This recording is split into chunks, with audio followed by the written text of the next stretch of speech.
Hello friends, welcome back to coastal cricket. క్రీడా ప్రపంచంలో ఇప్పుడు ఎక్కడ చూసినా ఒకటే చర్చ. అదే friends, ICC world test championship final. ఈరోజు మనం దాని గురించి వివరంగా తెలుసుకుందాం. దక్షిణాఫ్రికా క్రికెట్ చరిత్రలో ఇదొక మర్చిపోలేని రోజు. ఐసీసీ వరల్డ్ టెస్ట్ ఛాంపియన్షిప్ విజేతగా దక్షిణాఫ్రికా నిలిచింది. ఆస్ట్రేలియాతో జరిగిన ఫైనల్లో 5 వికెట్ల తేడాతో అద్భుతమైన విజయాన్ని అందుకుంది.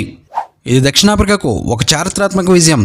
ఫైనల్లో ఆస్ట్రేలియా నిర్దేశించిన 282 పరుగుల లక్ష్యాన్ని ఛేదించడంలో మార్క్రమ్ 136 పరుగులతో, బౌమా 66 పరుగులతో కీలక పాత్ర పోషించారు. వారిద్దరూ చూపించిన సంకల్పం, పట్టుదల నిజంగా అభినందనీయం. లక్ష్యం పెద్దదే అయినా వారి భాగస్వామ్యం దక్షిణాఫ్రికాను గెలుపు అంచుల వరకు తీసుకెళ్లింది.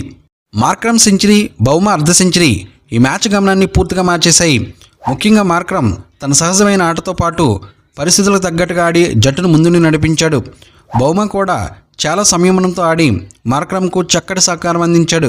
వారిద్దరి భాగస్వామ్యే ఈ విజయంలో కీలకం.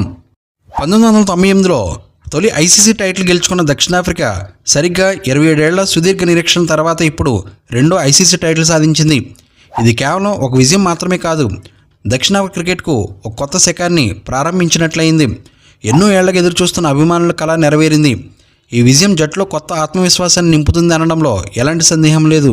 దక్షిణాఫ్రికా జట్టు సమిష్టిగా రాణించింది. బ్యాటింగ్లో మార్క్రమ్, బౌమా అదరగొట్టగా బౌలర్లు కూడా కీలక సమయంలో వికెట్లు తీసి ప్రత్యర్థిని కట్టడి చేశారు.